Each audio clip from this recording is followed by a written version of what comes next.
आप सभी साथियों का आपके अपने परिवार एग्जामपुर में हार्दिक स्वागत करता हूं। हम हैं एग्जामपुर कलम से क्रांति। तो सभी साथी पेन कॉपी लेकर बैठिएगा। आप सभी से कहा था कि हम लोग अगले 10 से 15 दिन एक बार हिंदी को टॉपिक वाइज कर लेते हैं। तो बहुत सारे साथियों के कहा कि ठीक है सर, अच्छी बात है। कल मैं बहुत सारों की कमेंट पढ़ रहा था, नहीं उन्हें 100 क्वेश्चन वाले ही। अरे 100 क्वेश्चन की तो मैं 1000 क्लास करा चुका हूं।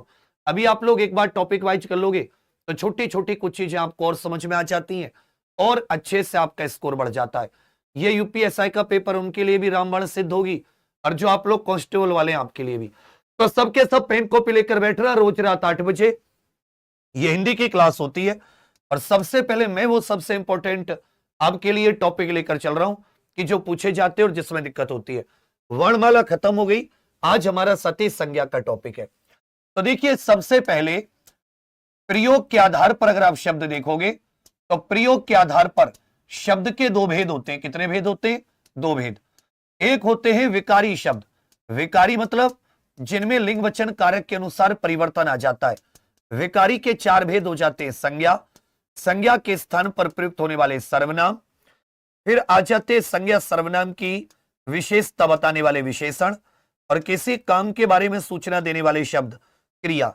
ये चार क्या होते? विकारी। इनमें लिंग वचन कारक आदि के अनुसार, पुरुष आदि के अनुसार परिवर्तन आता है। दूसरे होते अविकारी, जिनमें लिंग वचन कारक के अनुसार कोई भी परिवर्तन नहीं आता। तो जो शब्द के आधार, प्रयोग के आधार पर शब्द दो प्रकार के होते हैं, वहीं से साथी विकारी और अविकारी का जन्म हुआ है। तो वही आपसे पूछा है, जिन शब्दों के रूप में लिंग वचन और कारक के कारण परिवर्तन होता है या उनमें कोई विकार होता है, उन्हें हम लोग विकारी कह देते हैं। क्या कह देते हैं? विकारी। और जिनमें कोई परिवर्तन नहीं होता या जिनके अंदर कोई विकार नहीं आता, जिनके अंदर कोई परिवर्तन नहीं या जिनके अंदर कोई विकार नहीं आता, उन्हें हम लोग अविकारी कह देते हैं। क्या कह देते हैं भैया? अविकारी कह देते हैं। अगला पूछा है, किसी व्यक्ति वस्तु स्थान भाव या गुण दशा अवस्था के नाम को क्या कहा जाता है? जहां भी बात नाम की आ जाए तो नाम वो चीज है जो आपकी पहचान कराती है। आप अगर किसी चीज से किसी की पहचान करते हैं, जैसे मेरे हाथ में कलम है, आप इस वस्तु की पहचान कैसे कर रहे हैं? आपने इसका नाम रख दिया। आपको कोई इंसान जाता हुआ मिला दो पैरों पर, आपने उसकी पहचान कैसे की? आपने उसे मनुष्य बोल दिया, इंसान बोल दिया। तो वैसे ही जिन नामों से आप व्यक्ति वस्तु स्थान, किसी भावना गुण दशावस्था या गुण दोष की पहचान करते हो, या किसी व्यक्ति वस्तु स्थान भाव या गुण के नाम को क्या कहा जाता है? यह सती संज्ञा कहा जाता है। संज्ञा वह शब्द है जिससे हम किसी व्यक्ति वस्तु आदि के बारे में सम्यक ज्ञान, उसके बारे में हमें एक संपूर्ण बोध हो जाता है कि अर्थात बात किसकी हो जा रही है। पूछा, संज्ञा शब्द यह किस धातु से बना है? संज्ञा के मुख्य रूप से अर्थ के आधार पर कितने भेद बताए गए?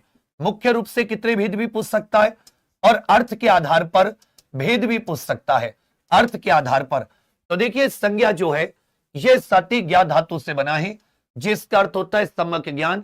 सम उपसर्ग लगाकर यह क्या बन जाता है? कहोगे सर, संज्ञा शब्द बन जाता है। संज्ञा के मुख्य रूप से कितने भेद होते हैं? तो अर्थ के आधार पर याद रखेगा, संज्ञा के 5 भेद बताए गए। कितने? 5। अब इसकी पहचान बहुत अच्छे से कर लीजिएगा, यह बहुत इंपॉर्टेंट है। पहचान कैसे? सबसे पहले व्यक्तिवाचक संज्ञा, जिनको प्रॉपर नाउन भी कहते हैं। व्यक्तिवाचक, देखिए व्यक्तिवाचक क्या होती है? ये अपने आप में विशेष होती हैं। इनके जैसा कोई दूसरा नहीं होता, इनके जैसा कोई दूसरा नहीं होता। तो जो आपको व्यक्ति वस्तु कुछ स्थानों के विशेष नाम मिलेंगे, जैसे आपने किसी का नाम देखा राम श्याम, कोई आगरा दिल्ली आपने शहर का नाम देखा, या फिर किसी नदी का नाम देखा गंगा जमुना, या किसी महासागर का नाम देखा, या किसी दिन का नाम देखा, या आपने किसी महीने का नाम देखा, या आपने किसी दिशा का नाम देखा, दक्षिण पूर्व उत्तर पश्चिम। तो ये आपको कोई दूसरी दक्षिण जैसी कोई और दिशा नहीं है, ये अपने आप में बिल्कुल एक होती है, इनके जैसी कोई और नहीं होती। तो जो शब्द अपने आप में केवल एक होते हैं संसार में, इसकी पहचान ऐसे कर लेना। देखना इनमें से कौन सा केवल एक है, उसके जैसा कोई और नहीं है, तो व्यक्तिवाचक संज्ञा है। दूसरी हो जाती है जातिवाचक। जातिवाचक अनेक होती हैं, इनकी पहचान क्या है? ये एक जैसी अनेक होती हैं, एक जैसी अनेक। अब फॉर एग्जाम्पल अगर मैंने कहा मनुष्य तो मुझे बताइए मानव, मानव तो एक जैसे अनेक होते हैं, लड़का तो एक जैसा अनेक होता है। इसी प्रकार ये माह का नाम कह रहा हूं मैं, जो अपने जनवरी फरवरी होते हैं। या आपने कहा नदी, नदी तो एक जैसी बहुत होती है, मतलब एक जैसी दिखने वाली अनेक, पर गंगा जैसी सेम टू सेम कोई दूसरी तो नहीं है। तो गंगा अपने आप में विशेष है, दुनिया में केवल एक, लेकिन नदी तो बहुत सारी है ना, अनेक है। तो जो चीज दुनिया में बहुत सारी होते हैं उन्हें आप एक तरीके से समझने के लिए कह सकते हो जातिवाचक। तीसरी हो जाती है समूहवाचक। समूह हमेशा ग्रुप का जो नाम होता है, जैसे भीड़, जहां किसी एक की पहचान नहीं होती वहां पूरे ग्रुप से पहचान होती है। भीड़, कक्षा, दल, सभा, इस प्रकार से। चौथी हो जाती है आपकी भैया भाववाचक संज्ञा। भाववाचक अमूर्त होती है, इनको केवल महसूस कर सकते हैं। ये अमूर्त चीजों के जो नाम होते हैं, जैसे मान लो कोई शीतल वस्तु है, उसके अंदर शीतलता का भाव होगा, या जैसे कोई गर्म वस्तु है तो उसके अंदर गर्माहट होगी। इस प्रकार की इनकी पहचान होती है। अंत में पन, त्वा या ता लगा होता है।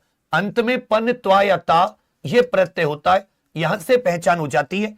ये भाववाचक संज्ञा है। और भाववाचक संज्ञा कितने प्रकार के शब्दों से बनती है? ये 5 प्रकार के शब्दों से, जबकि 5वीं होती है द्रव्यवाचक, जिनका भी मापन किया जा सकता है, जैसे सोना, चांदी, कोयला इत्यादि, जिनका भी आप मापन कर सकते हो, वो सारी की सारी क्या हो जाती है? Material noun. पदार्थ की बात करें, जो पदार्थ सूचक होती है, जो संसार में किसी पदार्थ की बात कर रही होती है, ये द्रव्यवाचक। तो कितने हो गए? 5। व्यक्तिवाचक, जातिवाचक, समूहवाचक, भाववाचक या द्रव्यवाचक। तो वही पूछा है कितने भेद हो जाते हैं? ये 5 भेद हो जाते हैं। प्रश्न संख्या 5, जिस संज्ञा से किसी विशेष एक व्यक्ति, एक वस्तु या स्थान का बोध होता है उन्हें क्या कहते हैं? फिर से इसकी परिभाषा समझ लीजिए। जिस संज्ञा से किसी विशेष एक व्यक्ति, वस्तु या स्थान का बोध होता है, मतलब केवल एक, इनके जैसी कोई और नहीं होती। भाई जातिवाचक से तो अनेक का बोध होता है। भाववाचक ये अमूर्त शब्द होते हैं, जैसे मित्र के अंदर मित्रता का भाव, अपने लोगों के अंदर अपनत्व, अपनेपन का भाव होता है। तो यहां ये बहुत ही पहचान वाली चीजें हैं कि ये जो एक प्रकार से गुण, दोष, दशा, अवस्था, इनके नाम होते हैं। समूहवाचक पूरे ग्रुप का, जैसे कक्षा, भीड़ इत्यादि। अब क्योंकि अपने आप में एक है तो इनको आप व्यक्तिवाचक संज्ञा कहेंगे। क्या कहेंगे? व्यक्तिवाचक संज्ञा। जैसे नाम हो गए, जैसे दिशाओं के नाम, ये व्यक्तियों के नाम, दिशाओं के नाम, या जो सती किसी देश की नागरिकता, राष्ट्रीयता होती है, या इसके अलावा जो महासागर के नाम हो गए, या पर्वतों के जो नाम हो जाते हैं, भाषाओं के नाम हो जाते हैं, पर्वतों के नाम हो जाते हैं, या इसी प्रकार भाषाओं के नाम हो जाते हैं, भाषाओं के नाम। इसी प्रकार महीनों के नाम हो जाते हैं, महीनों के नाम जनवरी, फरवरी। जो सप्ताह के दिन होते हैं, दिन के नाम हो जाते हैं। त्योहारों के नाम हो जाते हैं, जैसे आप पर्व भी कह सकते हो, पर्वों के नाम। ये भी अपने आप में कोई दीपावली जैसा कोई और पर्व तो है नहीं। तो जहां भी आपको संज्ञा को रटना नहीं, आपको समझना है, जहां शब्द से आपको यह समझ जाए कि भाई इसके जैसा कोई और नहीं है, यह संसार में केवल एक है। अब राम नाम के आपको बहुत सारे मिल सकते हैं, लेकिन अपने आप में एक, तो यह सती व्यक्तिवाचक संज्ञा हो जाती है। क्या हो जाती है? व्यक्तिवाचक संज्ञा। पूछा है कौन सा व्यक्तिवाचक संज्ञा का उदाहरण नहीं है? इनमें से कौन सा व्यक्तिवाचक संज्ञा का उदाहरण नहीं है? इसी तरह यहां से पूछा है इनमें से कौन सा व्यक्तिवाचक संज्ञा का उदाहरण नहीं है? बहुत सावधानी से सोच समझ कर उत्तर देना, जल्दबाजी नहीं बाबू। व्यक्तिवाचक अपने आप में एक विशेष, विशेष मतलब खास, उसके जैसी कोई और नहीं है संसार में। ग्रामीण अपने आप में एक है, हिमालय पर्वत अपने आप में एक है, जयपुर भी तो अपने आप में एक शहर है। क्या जयपुर जैसा आपको कोई दूसरा शहर मिलता है? बताओ आप सोचकर। इसका मतलब नदी, नदी तो अनेक है संसार में, नदी कितनी सारी है, बहुत सारी है नदी। तो इसका मतलब क्या हो गया? यह सती व्यक्तिवाचक नहीं है, यह अनेक की बात कर रहा है, यह जातिवाचक शब्द है। इसी प्रकार हिमालय अपने आप में एक है, प्रशांत महासागर इकलौता महासागर है, गंगा नदी जैसी कोई दूसरी नदी नहीं है। लेकिन पर्वत तो बहुत सारे होते हैं, संसार में कितने सारे पर्वत हैं, इसका मतलब है जातिवाचक संज्ञा है। जो संज्ञा शब्द किसी एक ही प्रकार की वस्तु तो की पूरी जाति का बोध कराते हैं। एक ही प्रकार की वस्तु या व्यक्तियों की, मतलब इसमें एक शब्द एक जैसी अनेक के बारे में बात करेगा, एक जैसे अनेक के बोध कराएगा। एक शब्द एक जैसे अनेक का बोध।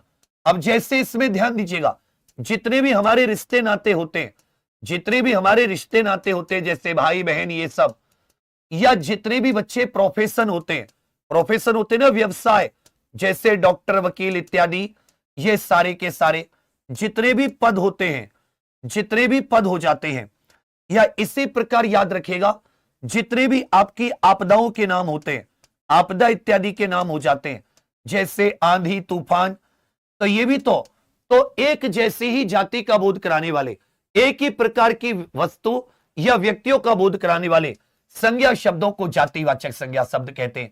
क्या कहते हैं? जातिवाचक। तो यहां पर पूछा है, जैसे नदी, नदी तो बहुत सारी है, पहाड़ भी बहुत सारे, पुस्तक भी संसार में बहुत सारे, शहर भी बहुत सारे, मनुष्य भी बहुत सारे, लड़का लड़की, ये सारे के सारे शब्द देखो और अपने छोटे से दिमाग पर एक जोर दो और खुद से एक सवाल करो, क्या इसमें एक जैसी संसार में बहुत सारी चीजें हैं? तो आपको आएगा कि हाँ, नदी भी बहुत सारी है, पहाड़ भी बहुत सारे, पुस्तक भी बहुत सारी है, शहर भी बहुत सारे। तो ये एक शब्द अनेक बहुत सारी चीजों का बोध करा रहा है। तो इसका मतलब यहां पे क्या होगी?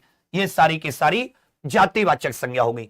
देखो बाबू, मैं केवल आप लोगों को समझाने के मकसद से क्लास ले रहा हूं कि आप इस क्लास से कुछ सीख कर जाओ।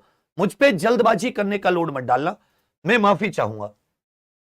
यहां पर आपको दे रखा है जैसे भाई बहन रिश्तों के नाम, मंत्री प्रोफेसर अर्थात पद और संबंधों के नाम, घोड़ा तोता मोर पशु पक्षियों के नाम, ये किस संज्ञा के अंतर्गत आते हैं?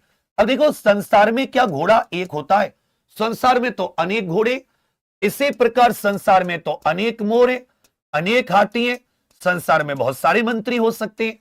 तो ये जितने भी ये शब्द होते हैं, ये सारे के सारे किस में आ जाते हैं? जातिवाचक। तो जातिवाचक की पहचान केवल इतनी सी है, एक शब्द बहुत सारी चीजों का बोध कराएगा, एक शब्द बहुत सारी चीजों का बोध कराएगा। ठीक है बाबू? जिन संज्ञा शब्दों से किसी व्यक्ति या वस्तु के गुण दोष अवस्था या भाव का बोध होता है, तो उस व्यक्ति या वस्तु के अंदर गुण क्या है? क्या आप किसी के गुण को छू सकते हो, पकड़ सकते हो, महसूस कर सकते हो? आदमी भाई अच्छाई है, बुराई है, दोष, सत्य बोल रहा है, झूठ बोल रहा है, उसकी अवस्था कैसी है? तो ये जो अमूर्त चीजें होती हैं, जो हमारी अमूर्त भावनाएं होती हैं, इमोशंस होते हैं, या किसी चीज के अंदर का गुण दोष, इन सब के नाम को भाववाचक संज्ञा कहते हैं। क्या कहते हैं भैया? भाववाचक संज्ञा कहते हैं। अब जैसे भाववाचक संज्ञा के बारे में आपसे कुछ चीजें पूछिए कि भाववाचक संज्ञा के बारे में इनमें से क्या सच है। फॉर एग्जाम्पल, जैसे कोई लड़का है, तो लड़के के अंदर किस प्रकार का भाव होगा? भाई लड़का, उसके अंदर लड़कपन होगा। कोई अगर बच्चा है, अगर कोई बच्चा है तो उसके अंदर किस चीज का भाव होगा? कहोगे सर बचपन का। अगर आपके साथ किसी की मित्रता है, कोई आपका मित्र है, उसके अंदर मित्रता का भाव। कोई आपका शत्रु है, उसके अंदर आपके प्रति शत्रुता का भाव होगा, शत्रुत्व। कोई पुरुष है, पुरुष के अंदर पुरुषत्व का भाव होता है। कोई महिला है, स्त्री है, स्त्री के अंदर भैया स्त्रीत्व का भाव होता है। इसे पुरुषत्व भी कह सकते हो, पौरुष भी कह सकते हो।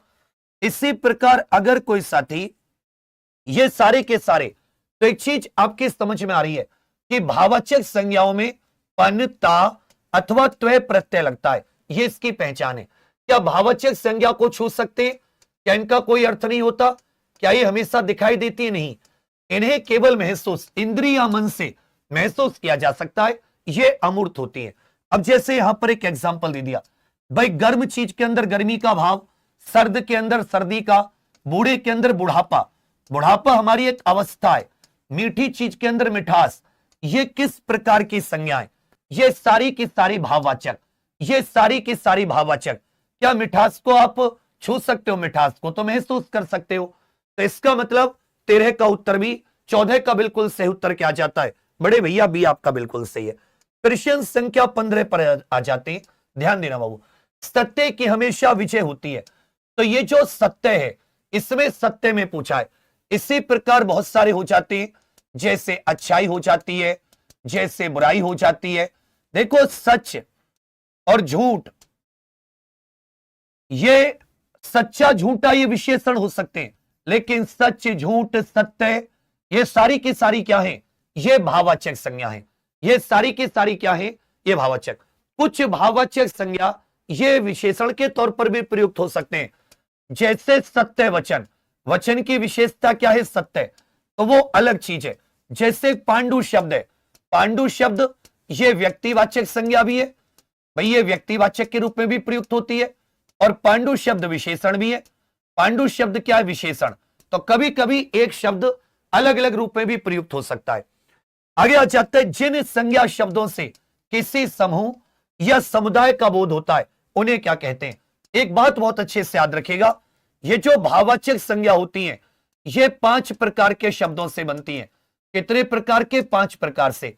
ये जातिवाचक संज्ञा शब्दों से बन जाती हैं, ये साथी विशेषण शब्दों से बन जाती हैं, ये याद रखिएगा सर्वनाम शब्दों से बन जाती हैं, ये क्रिया शब्दों से बन जाती है। कई बार इस तरह से भी पूछ सकता है, और ये अव्यय से भी ये इन 5 प्रकार के शब्दों से बन सकती हैं। जैसे जातिवाचक कि भाई मित्र, मित्र के अंदर मित्रता का भाव। विशेषण से, जैसे विशेषण कोई सुंदर चीज है तो सुंदर से क्या बन जाता है, सुंदरता या सौंदर्य कह सकते हो। सर्वनाम जैसे अपना, इससे भाववाचक क्या बन जाएगी, अपनापन या अपना अपना अपना अपनत्व कह देते, अपनापन कह सकते हो, अपनत्व भी कह सकते हो। जैसे क्रिया है, जैसे क्रिया है लड़ना, लड़ना क्रिया से क्या बन जाएगी, सर ये लड़ाई बन जाएगी। लड़ना क्रिया से क्या बन जाएगी, लड़ाई। चढ़ना से चढ़ाई। इसी प्रकार जैसे शीघ्र, शीघ्र एक अव्यय है, इससे कैसे बन जाएगी, ये शीघ्रता। तो कई बार आपको पेपर में आएगा इनमें से कौन सा क्रिया से बनी भाववाचक है, विशेषण से बनी भाववाचक है, या इनमें से कोई नहीं है। तो जिन संज्ञा शब्दों से किसी पूरे ग्रुप का बोध होता है, जो किसी एक की बात नहीं करता, पूरे समूह की बात करता है, उन्हें याद रखिएगा सती समुदायवाचक या समूहवाचक संज्ञा कहते हैं। समुदायवाचक या समूहवाचक संज्ञा कहते हैं। जैसे सेना, जैसे पुलिस, कक्षा, भीड़, पुस्तकालय, टोली, ये किस संज्ञा के उदाहरण है। ये जितने आपने शब्द देखा, इसी प्रकार दल हो जाता है, या इसी प्रकार वृंद हो जाता है, या इसी प्रकार साथी पुंज शब्द हो जाता है, पुंज शब्द हो जाता है। ये सारे के सारे भी किसकी बात कर रहे हैं, ये समूह की बात कर रहे हैं। तो जहां पूरे के पूरे, सेना तो बहुत सारे सैनिकों का समूह, पुलिस तो बहुत सारी पुलिस का, कक्षा तो विद्यार्थियों का समूह, इसी प्रकार साथी आपका सभा हो जाता है। ये जितने भी होती हैं ये सब समूहवाचक हैं। ये सारी की सारी क्या होती है, समूहवाचक। या आपने कोई मंडल शब्द बोला, कोई समिति शब्द बोला, तो जहां भी समूह की बात आए वो सब समूहवाचक। जिस संज्ञा से नापतोल वाली वस्तुओं का बोध होता है, भाई नापतोल किसकी कर सकते हैं, पदार्थों की। पदार्थ जैसे सोना, चांदी, कोयला, चमड़ा, चांदी। इसी प्रकार लकड़ी भी साथ एक पदार्थ हो जाता है, लकड़ी भी एक पदार्थ हो जाता है, कोयला भी एक पदार्थ हो जाता है। इन सब की नापतोल कर सकते हो ना। तो जिनकी नापतोल की जा सकती है, जो मटेरियल होते हैं, पदार्थ होते हैं, उनको द्रव्यवाचक संज्ञा कहते हैं। क्या कहते हैं भैया, द्रव्यवाचक संज्ञा कहते हैं। जैसे आपसे पूछा कि भाई सोना, चांदी, तांबा, तेल, घी, लकड़ी, कोयला, ये किस संज्ञा के अंतर्गत आते हैं। सोना पूछ लेगा, चांदी पूछ लेगा, तो इनकी नापतोल कर सकते हो ना। सोना चांदी को तोले में लेकर आते ना, कितना महंगा सोना है, सोना चांदी। तांबा, तेल, घी, लकड़ी, कोयला, ये किस प्रकार के संज्ञाएं, ये द्रव्यवाचक संज्ञा शब्द हैं। ये कैसी संज्ञा शब्द हैं, ये द्रव्यवाचक संज्ञा शब्द हैं। भाववाचक संज्ञाएं मुख्य रूप से कितने प्रकार के शब्दों से बनाई जा सकती हैं। भाववाचक संज्ञाएं मुख्य रूप से कितने प्रकार के शब्दों से बनाई जा सकती हैं। सबके सब बहुत सावधानी से इसका उत्तर दीजिए, और एक बार जितने साथी इस क्लास को देख रहे हैं सबके सब एक बार इस क्लास के लिंक को शेयर जरूर कर दीजिए। ये यूपीएसआई जो 14-15 मार्च का है, इतना काम आएंगी ये क्लास, क्योंकि आपको पूरा टॉपिक फिर से रिवाइज करा दे रहा हूं। इससे ज्यादा तुम खुद भी रिवाइज नहीं कर सकते, और कांस्टेबल में भी, क्योंकि आप शुरुआत से रिवीजन करते चल रहे हो। कहोगे सर 5 प्रकार के शब्दों से,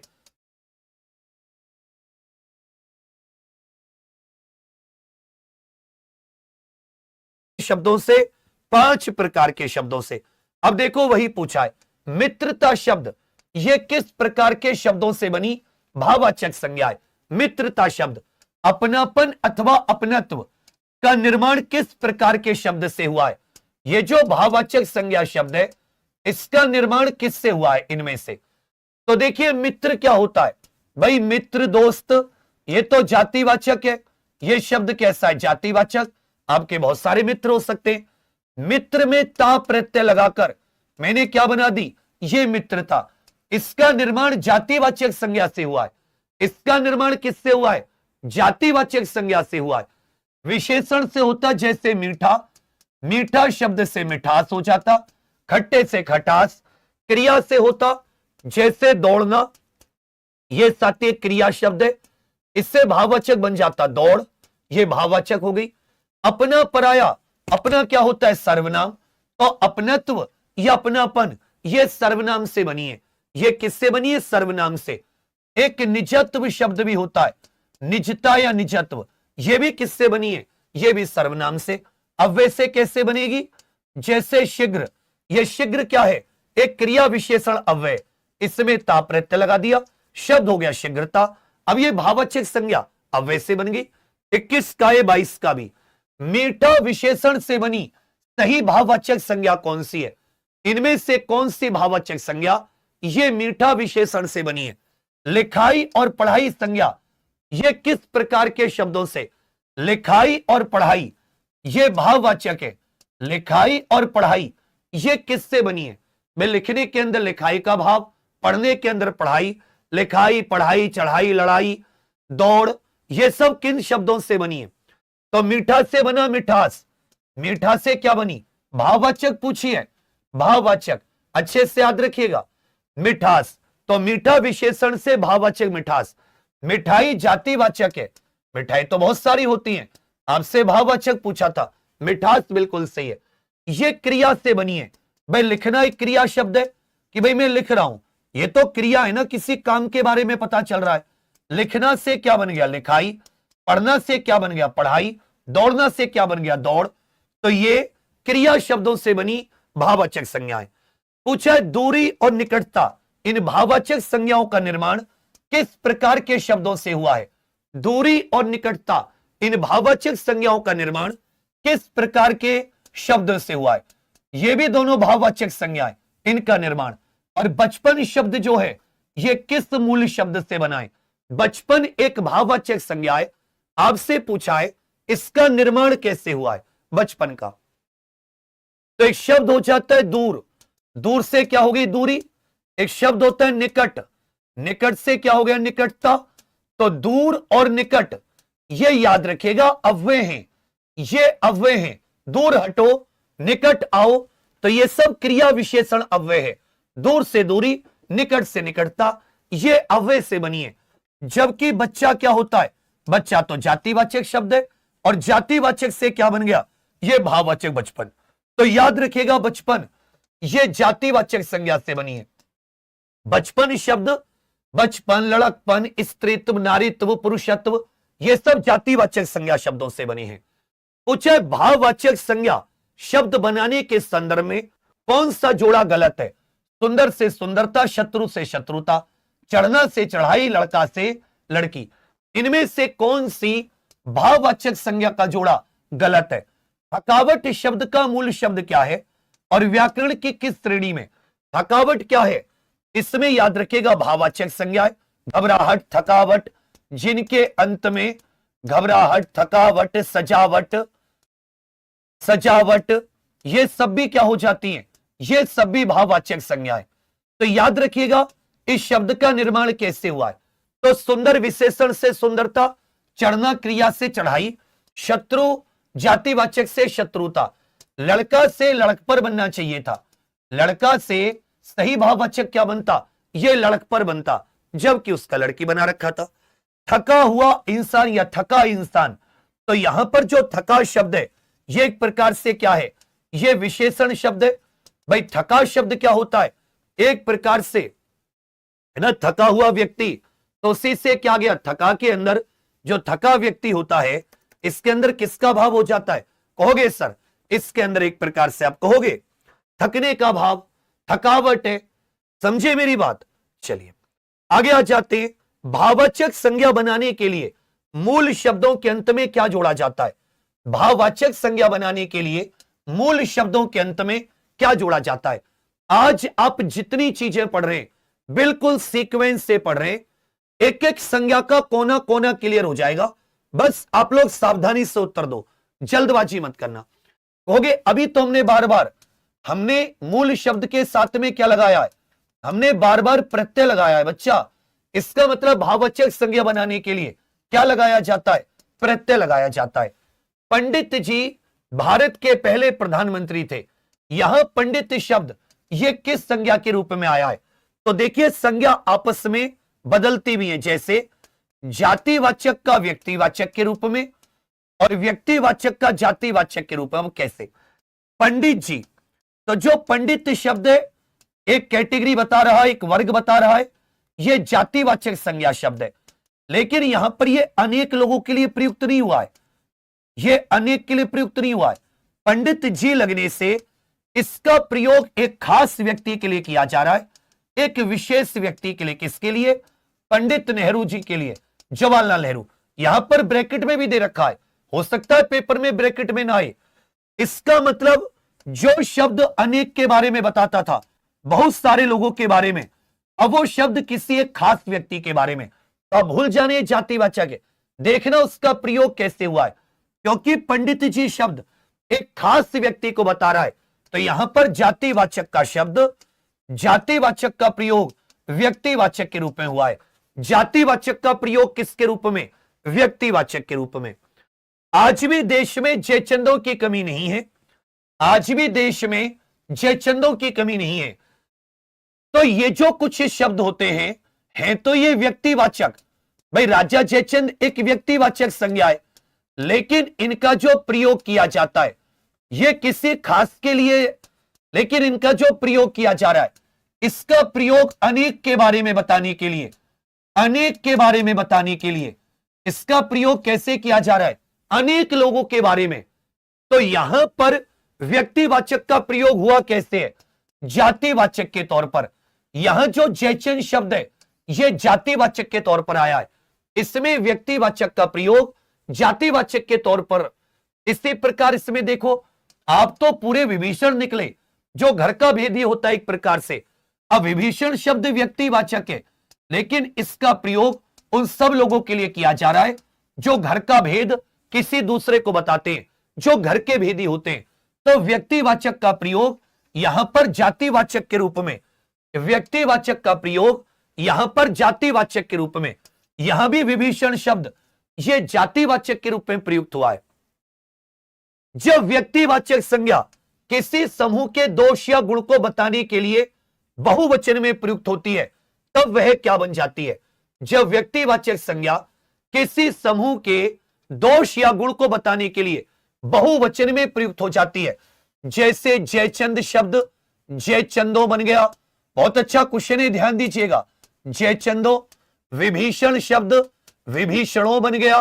विभीषण शब्द क्या बन गया कि भाई विभीषणों से सावधान रहो, बना नहीं बना, विभीषणों से सावधान रहो। अब ये व्यक्तिवाचक था, इसका बहुवचन, और ये बहुवचन किसके बारे में बता रहा है, ये अनेक के बारे में, किसी समूह के गुण दोष बताने के लिए। तो अब यहां पर व्यक्तिवाचक किस रूप में, ये जातिवाचक के रूप में। व्यक्तिवाचक किस रूप में कहोगे बड़े भैया, यहां पर जातिवाचक के रूप में प्रयुक्त होगा। भाववाचक संज्ञा जब बहुवचन में प्रयोग होती हैं तब वे क्या बन जाती हैं, जैसे बुराई, अच्छाई बुराई, ये भाववाचक संज्ञा है, लेकिन इसी का बहुवचन बना दिया, छोटी की मात्रा करके यहां लगा दिया बुराइयां, तो ये जातिवाचक बन जाती हैं। क्या बन जाती है, जातिवाचक बन जाती है। द्रव्यवाचक संज्ञा जैसे पानी, तेल, दूध सामान्यतः किस वचन में प्रयुक्त होती है, जो द्रव्यवाचक संज्ञा होती है किस वचन में प्रयुक्त होती है? और बाजार शब्द, इसमें कौन सी संज्ञा है? बहुत सावधानी से उत्तर दीजिएगा। एक शब्द है बाजार। बाजार शब्द में आप सभी को संज्ञा बताना है कि भैया जी द्रव्यवाचक संज्ञा जो होती है, पानी, तेल, दूध, ये हमेशा एक वचन में प्रयुक्त होती हैं। ये किसमें प्रयुक्त होती हैं? ये सदैव एक वचन में प्रयुक्त होती हैं। पानी के बहुवचन नहीं होते। तो द्रव्यवाचक संज्ञा, इनके साथ ही बहुवचन नहीं बनाए जाते, ये एक वचन ही रहती हैं। बाजार तो बहुत सारी दुकानें होंगी भाई। बाजार में, बाजार का मतलब क्या हुआ भैया जी? बहुत सारी दुकानें। इसका मतलब क्या बन गया? बाजार एक समूहवाचक शब्द है। भाई बाजार कैसा शब्द है? यह समूहवाचक है। बाजार कैसा शब्द है? कहोगे सर समूहवाचक। यहां तक संज्ञा के बारे में किसी को कोई दिक्कत? संज्ञा किस किस रूप में प्रयुक्त हो सकती है? अब देखिए, जो आपको एग्जाम्पल दे सकता है वो कोई और भी दे सकता है। मैं ये नहीं कह रहा कि वो एग्जाम्पल बिल्कुल मेरे देगा, लेकिन आपको जो यहां पर एक्सप्लेनेशन दिया है, आप उसके आधार पर उस उत्तर को छोड़ना मत। आप एक्सप्लेनेशन पर समझना। इसमें कोई दिक्कत भाई कितने प्रकार की होती है, कैसे बनती है, कब कौन सा जातिवाचक व्यक्तिवाचक में कब उल्टा होता है, यह देख लेना। अगर एक खास शब्द अनेक के बारे में हो तो जाति, अनेक के बारे में बताने वाला किसी एक के बारे में हो तो भैया व्यक्तिवाचक। इसमें कोई टेंशन ही नहीं है। चलिए, संज्ञा के स्थान पर प्रयुक्त होने वाले विकारी शब्दों को क्या कहते हैं? ताकि वे विकारी शब्द, अच्छे से याद रखिएगा, वे विकारी शब्द जो पूर्वापर संबंध, इसको कई प्रकार से पूछ सकता है। पूर्वापर संबंध या पूर्ववर्ती संज्ञा शब्दों के स्थान पर आते हैं। पूर्ववर्ती संज्ञा के स्थान पर वे विकारी शब्द जो पूर्वापर या पूर्ववर्ती संज्ञा के स्थान पर आते हैं। फिर से सुन लीजिए, मतलब पहले से आई हुई संज्ञा के स्थान पर, उन्हीं को साथी सर्वनाम कहते हैं। तो सर्वनाम एक विकारी शब्द है, समझे मेरी बात। और पूर्ववर्ती संज्ञा शब्दों के स्थान पर सर्वनाम का शाब्दिक अर्थ होता है सबका नाम। इसका शाब्दिक अर्थ क्या होता है? सबका नाम। सर्वनाम के भेद होते हैं 6, जबकि सर्वनाम शब्दों की संख्या कितनी होती है? कहोगे सर 11। भेद हो जा, जैसे संज्ञा के अर्थ के आधार पर 5 भेद, इसी प्रकार सर्वनाम शब्द होते हैं 11, लेकिन भेद होते हैं 6। सर्वनाम का शाब्दिक अर्थ क्या होता है? सबका नाम। ये जो 11 शब्द हैं, ये करोड़ों संज्ञा शब्दों का स्थान ले सकते हैं पूर्ववर्ती संज्ञा शब्दों के स्थान पर। तो संज्ञा के स्थान पर प्रयुक्त होने वाले शब्दों को क्या कहा जाता है? कहोगे सर सर्वनाम कहा जाता है।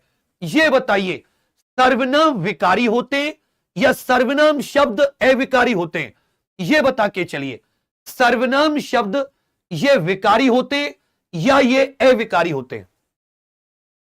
सर्वनाम का प्रयोग संज्ञा की किस कमी को दूर करने के लिए किया जाता है? सर्वनाम का प्रयोग संज्ञा की लंबाई स्पष्ट नए शब्द बनाने के लिए, संज्ञा की पुनरुक्ति को रोकने के लिए, संज्ञा के बार बार दोहराव को रोकने के लिए। अब जैसे मैंने एक लाइन बोली कि गीता अपने पिताजी से पूछकर गीता पानी लेने गई। गीता गई बाल्टी लेकर, कुएं से पानी लेकर गीता पानी लेकर आई, गीता ने पानी पिलाया। इस प्रकार से अब गीता शब्द कितनी बार आया? इसी की जगह में वह का प्रयोग कर सकता हूं, मैं उसका प्रयोग कर सकता हूं।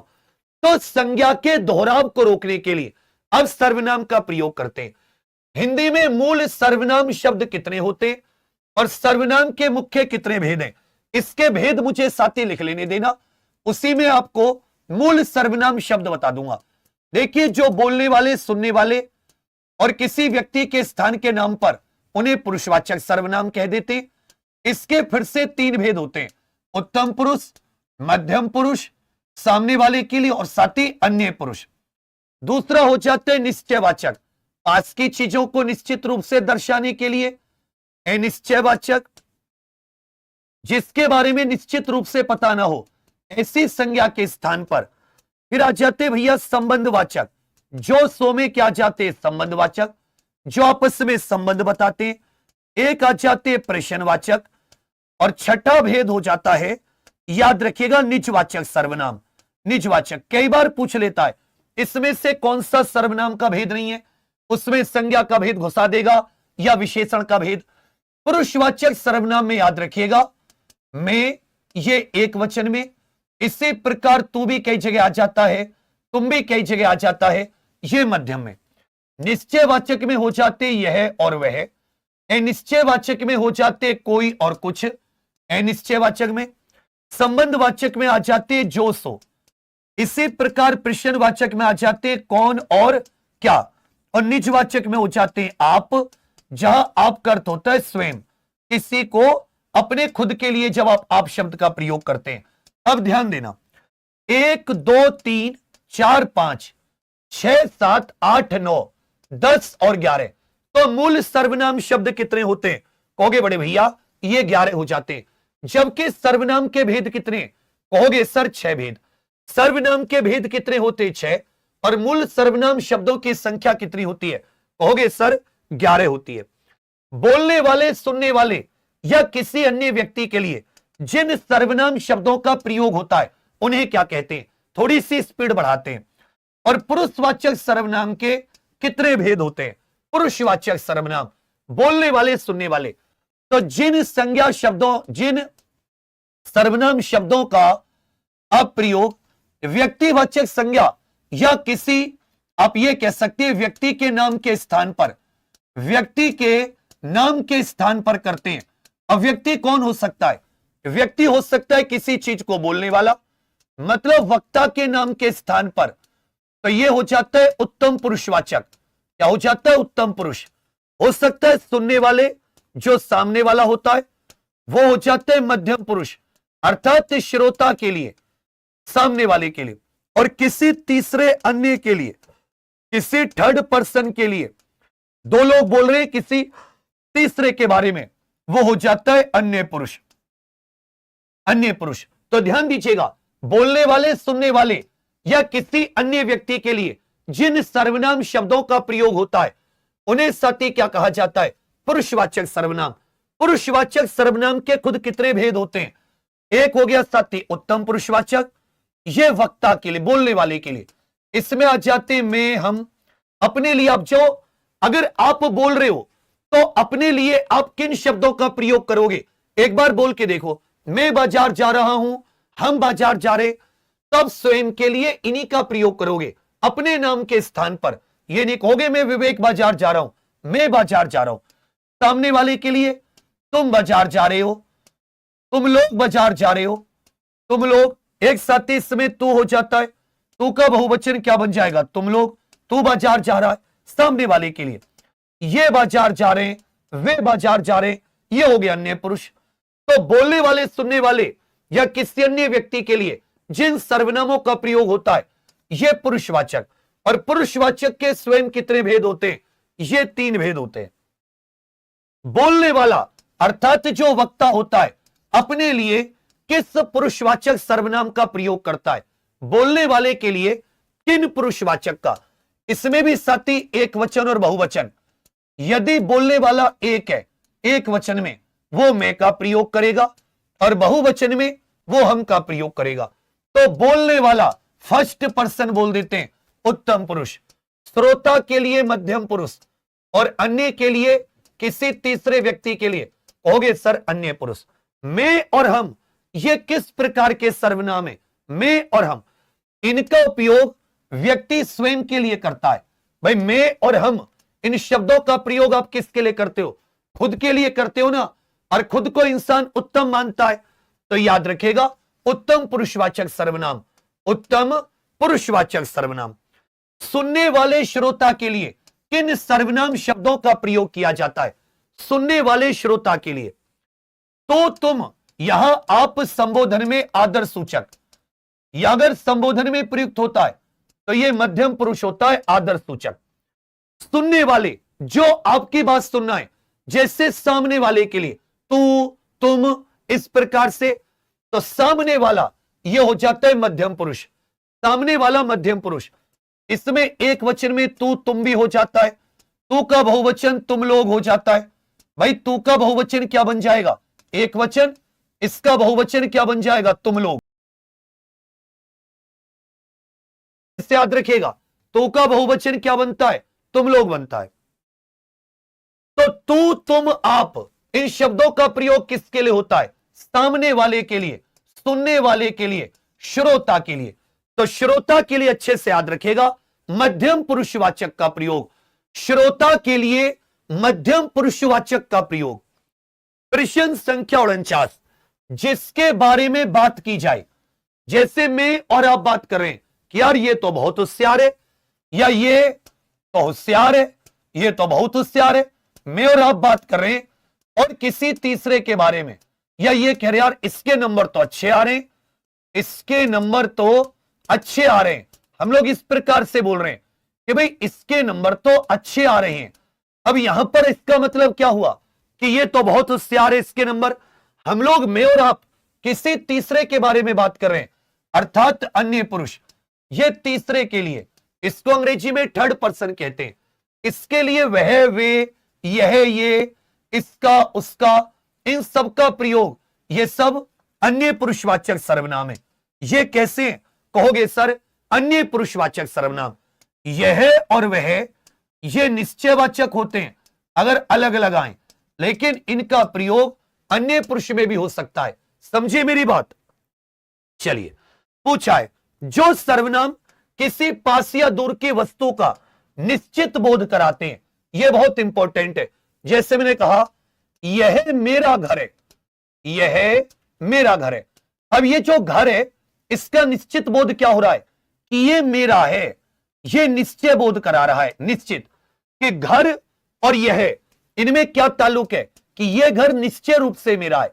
तो यहां जो यह शब्द है, यह घर संज्ञा के साथ नहीं आया, बीच में संबंध कारक का चिन्ह आ गया। यह मेरा घर है, तो यहां पर साथी निश्चयवाचक सर्वनाम हो गया कि जो सर्वनाम किसी पास या दूर की वस्तु, पास के लिए यह और दूर के लिए वह, और यहां पर वस्तु, यह बहुत अच्छे से याद रखेगा। तो ये जो किसी पास या दूर की वस्तु का निश्चित बोध कराते हैं, ये निश्चयवाचक सर्वनाम होते, यह और वह। निश्चयवाचक सर्वनाम को अन्य किस नाम से जाना जाता है? जो यह वह निश्चयवाचक सर्वनाम होते हैं, इनको और किस नाम से जाना जाता है? जो किसी चीज का निश्चित बोध कराते हैं। इस बात को बहुत अच्छे से समझो। यहां बात बाबू निश्चित बोध की हो रही है। एक बार अगर एग्जाम्पल वाले आप लोग थोड़ा सा चाह लो तो ये 9000 पार हो जाएगी।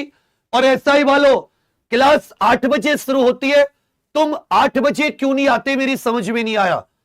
क्या तुम्हें जीवन भर रोना है? क्या तुमने सोच लिया है कि हमारे जीवन में रोना लिखा है?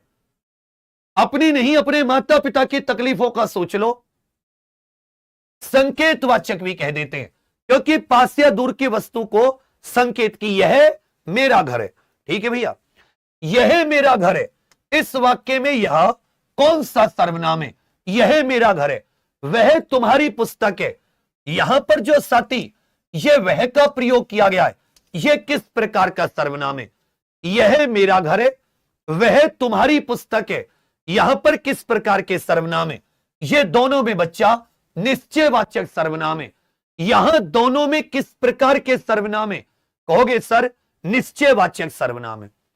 जिन सर्वनामों से किसी निश्चित वस्तु या व्यक्ति का बोध नहीं होता, मतलब इसमें प्राणी के लिए साथी कोई का प्रयोग कहते हैं, और वस्तु के लिए जब आप अनिश्चित होते हैं कुछ, जैसे पिताजी, कोई आया है, मतलब कोई आया है दरवाजे पर, ये नहीं पता कौन आया है निश्चित, लेकिन कुछ लाया है। तो सामान के लिए हमने किसका प्रयोग किया? कुछ का, क्योंकि हम निश्चित नहीं थे कि क्या लेकर आया। निश्चित, निश्चित मतलब यहां पर कंफर्म नहीं हो कि कोई आया है और कुछ लाया है, यहां पर हम निश्चित नहीं है। इसका मतलब यह साथी अनिश्चयवाचक सर्वनाम, कोई और कुछ, ये अनिश्चयवाचक सर्वनाम होते। इनसे आपको यह नहीं पता चला कौन, कोई मतलब कोई भी हो सकता है। चलिए भैया, शायद दरवाजे पर कोई खड़ा है, शायद दरवाजे पर कोई खड़ा है। इस वाक्य में कोई पूछा है, दाल में कुछ काला है। इस वाक्य में कुछ, ये किस संज्ञा के स्थान पर? आए तो संज्ञा के स्थान पर है। आपको नहीं पता कौन खड़ा है, आपने उसका नाम न बताकर संज्ञा न बताकर उसके नाम के स्थान पर आपने सर्वनाम शब्द का प्रयोग किया। दाल में क्या काला है, उसका नाम ना बताकर, नाम मतलब संज्ञा, उस वस्तु का आपने कुछ बताया, तो कोई और कुछ यहां पर किस रूप में प्रयुक्त हुए बाबू? कहोगे बड़े भैया ये अनिश्चयवाचक, यहां पर किस रूप में? अनिश्चयवाचक में। जो सर्वनाम शब्द वाक्य में किसी दूसरे सर्वनाम या संज्ञा से संबंध प्रकट करते हैं उन्हें क्या कहते हैं? जैसे साथी जो पढ़ेगा तो ट्रेनिंग करेगा, जो पढ़ेगा सो ट्रेनिंग करेगा। सिंपल सी बात है, जो पढ़ेगा वही ट्रेनिंग करेगा। तो ट्रेनिंग करने वाले और पढ़ने वाले में कौन से शब्द है जो संबंध बता रहे कि भाई पढ़ने वाला और ट्रेनिंग करने वाला एक है? ये जो और सो, जैसा करोगे वैसा भरोगे, जिसका खाया है उसका तो चुकाना पड़ेगा, उसका तो चुकाना पड़ेगा। तो ये जो सो से जैसा वैसा बन गया, जिसका उसका बन गया। तो जो सर्वनाम शब्द वाक्य में किसी दूसरे सर्वनाम या संज्ञा से संबंध प्रकट करते हैं उनको संबंधवाचक सर्वनाम कहा जाता है। उन्हें क्या कहा जाता है? संबंधवाचक सर्वनाम कहा जाता है। इनमें से जो सो जैसा वैसा ये क्या होते हैं? ये संबंधवाचक सर्वनाम है। ये कैसे संबंधवाचक? कैसे संबंधवाचक? जैसे जो मेहनत करेगा वह सफल होगा। इस वाक्य में जो और वह, तो सो के स्थान पर वह भी आ सकता है। जैसा देश वैसा भेष, तो यहां पर जैसा वैसा ये किस प्रकार के सर्वनाम है? सब के सब उत्तर दीजिए कि राहें जहां तक जाएंगी राहगीर वहां तक जाएगा। ये दरिया से क्यों पूछ रहे, ये नीर कहां तक जाएगा? रे खींच धनु की डोर निशाना साधो अपनी मंजिल का, बाकी बाद में देखेंगे ये तीर कहां तक जाएगा। तो सर जो सो जो वह, ये सब संबंधवाचक सर्वनाम है। ये क्या है? संबंधवाचक सर्वनाम। जैसा देश वैसा भेष, ये जो जैसा वैसा होता है ये सब संबंधवाचक सर्वनाम है। प्रश्न पूछने के लिए जिन सर्वनामों का प्रयोग किया जाता है, प्रश्न पूछने के लिए जिन सर्वनामों का प्रयोग, यदि साथी प्राणी है तो यहां पर कौन का प्रयोग किया जाता है, और यदि कोई वस्तु है तो यहां पर क्या का प्रयोग किया जाता है। तो प्रश्न पूछने के लिए जिन सर्वनामों का प्रयोग किया जाता है उसे प्रश्नवाचक सर्वनाम कहते हैं। कौन और क्या प्राय साथी किसके लिए प्रयुक्त होते हैं? कौन और क्या यह प्रश्नवाचक है। कौन किसके लिए प्रयुक्त होता है? प्राणी के लिए। क्या किसके लिए प्रयुक्त होता है? वस्तु के लिए। तो कौन इस साथी व्यक्ति अथवा सजीव चीजों के लिए प्रयुक्त होता है। क्या सर्वनाम का प्रयोग अक्सर किसके लिए किया जाता है? क्या सर्वनाम का प्रयोग अक्सर किसके लिए किया जाता है? आप कहां जा रहे हैं, इस वाक्य में कहां और आप, यह साथी क्रमशः क्या है? आप कहां जा रहे हैं, इसमें कहां और आप, यह क्रमशः क्या है? कहां और आप के बारे में बात हो रही है। पहले कहां के बारे में बताना है, फिर आपके बारे में। क्या साथी निर्जीव वस्तुओं के लिए, सजीव के लिए कौन का प्रयोग होता है? जैसे कौन आया है, क्या लाया है, इस प्रकार से। आप कहां, अब यहां शहर या उस स्थान की जगह आपने किसका प्रयोग किया, कहां का प्रयोग किया। और आप अब सामने वाले से पूछ रहे हो, उसको संबोधित कर रहे हो, तो आप ये कह सकते हैं सर इसमें प्रश्नवाचक, इसमें पहले में क्या गया, कहां में प्रश्नवाचक और दूसरे में मध्यम पुरुष। पहले में प्रश्नवाचक कहां में, जहां वक्ता या लेखक अपने लिए आप स्वयं या खुद का प्रयोग करें वहां कौन सा सर्वनाम है। छेड़ो मत वह खुद चला जाएगा, छेड़ो मत वह खुद चला जाएगा, वह अपने आप चला जाएगा, वह अपने काम आप कर लेगा। तो यहां पर जो आप शब्द है यह स्वयं के बारे में सूचना दे रहा है या खुद के बारे में। जहां आप शब्द का अर्थ स्वयं से या खुद से होता है वहां पर निजवाचक, और जहां आप शब्द का अर्थ करने वाले के लिए करते हो यहां पर याद रखिएगा यह मध्यम पुरुषवाचक। तो आप एक ऐसा सर्वनाम शब्द है जिसका प्रयोग मध्यम पुरुष में भी हो सकता है जब आप सामने वाले के लिए संबोधित कर रहे हो, और इसका प्रयोग निजवाचक के लिए भी हो सकता है जहां आप शब्द का अर्थ खुद से होता है, स्वयं से होता है। तो जहां वक्ता या लेखक अपने लिए आप स्वयं या खुद का प्रयोग करे वहां सत्य निजवाचक सर्वनाम है। मैं अपना काम स्वयं कर लूंगी, इसमें स्वयं क्या है, मैं अपना काम खुद कर लूंगी, अपने आप कर लूंगी। तो यहां वो अपने लिए स्वयं का प्रयोग कर रही है, यह निजवाचक है। यहां पर क्या हो जाएगा, निजवाचक है।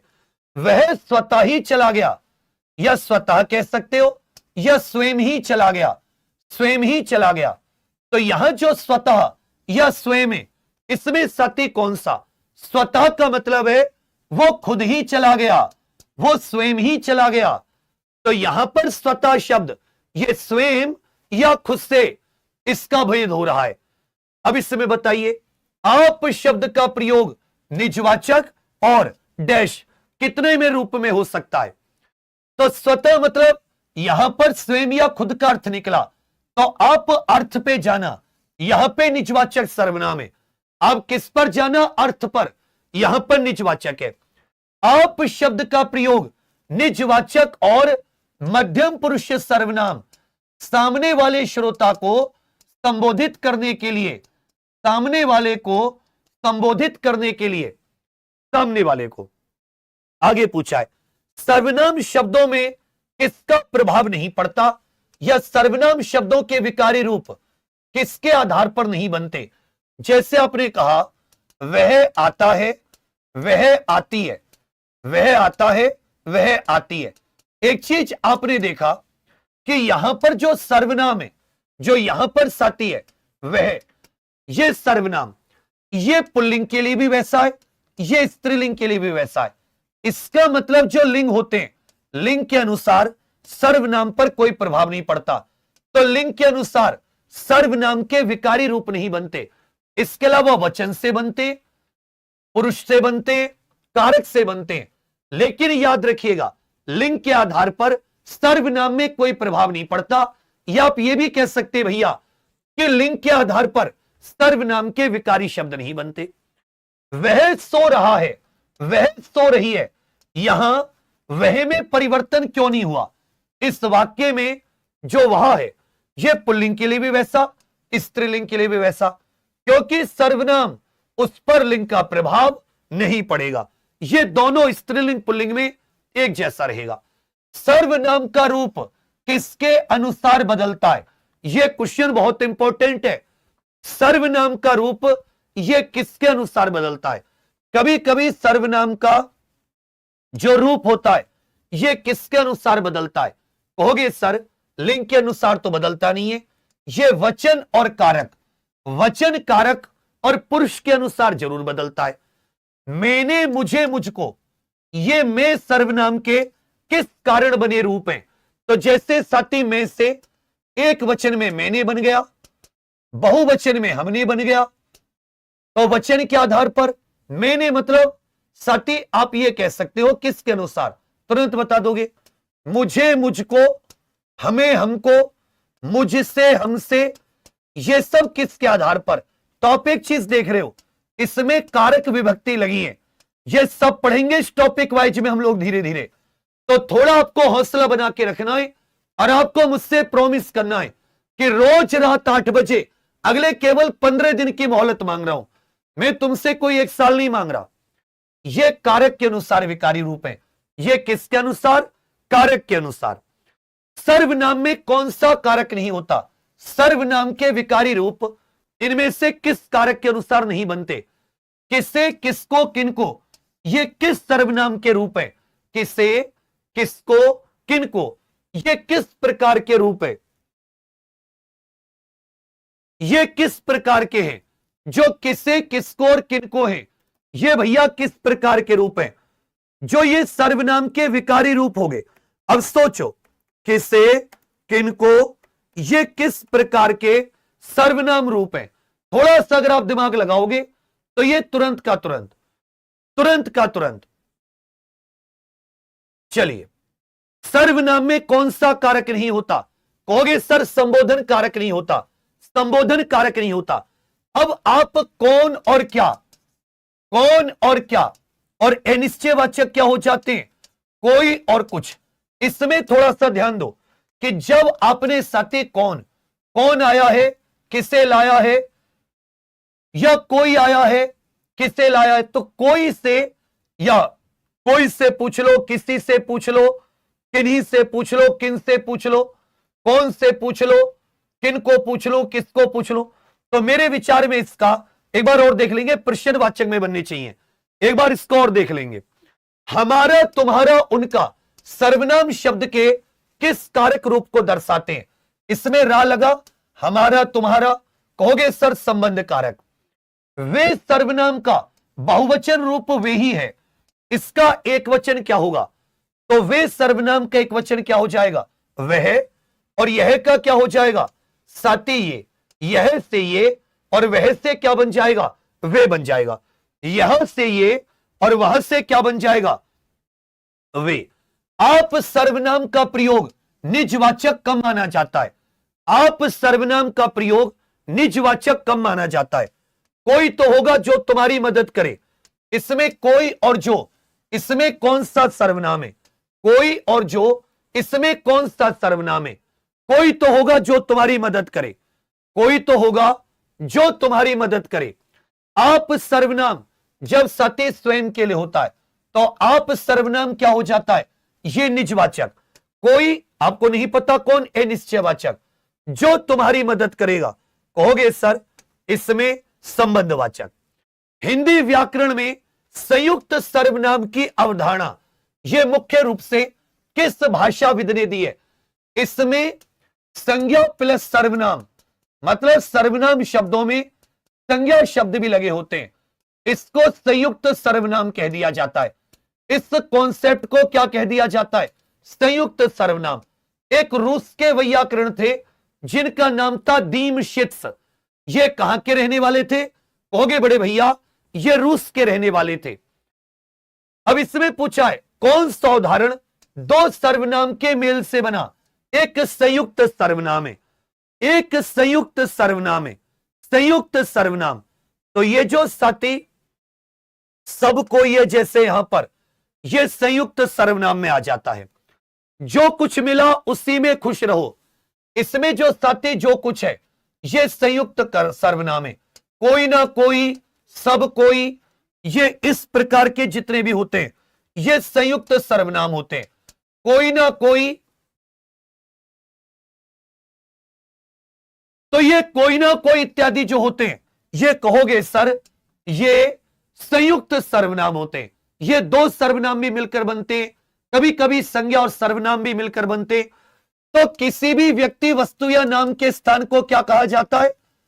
और संज्ञा के स्थान पर, पूर्ववर्ती संज्ञा के स्थान पर जिन शब्दों का प्रयोग किया जाता है उन्हें साथी क्या कहा जाता है? सब के सब कमेंट करके बताइए। कल का जो टॉपिक रहेगा वो विशेषण, क्रिया और साथी क्रिया विशेषण, विशेषण क्रिया और अव्यय वाला टॉपिक भी करेंगे क्योंकि ज्यादा लंबे टॉपिक नहीं है। लेकिन आज मुझे बिल्कुल ईमानदारी से बताओ, कुछ कुछ चीजें टॉपिक वाइज क्लियर हुई।